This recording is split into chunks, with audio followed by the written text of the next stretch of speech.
Ma keto scheme nikech dwaro mare. Mana mar nyiso ji ni an employer aneno ka maisha mar jok matiyo na onego bed ni amiyo gi maisha maber, koro giketo ni scheme.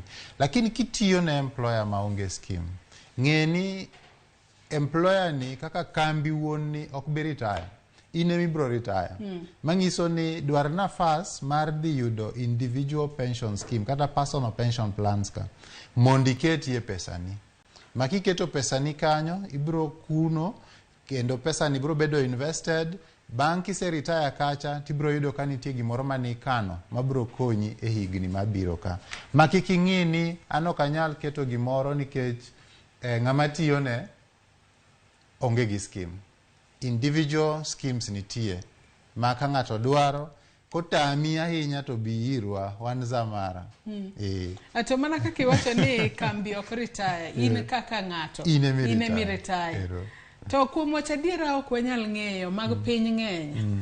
To ka kambi maponono ne kano ni pesa retire, pesa rumo ne kata dhi bankrupt, itimo nang'o? Sheria oketo kanyo, chiko keto kanyo niya, sama kambi keto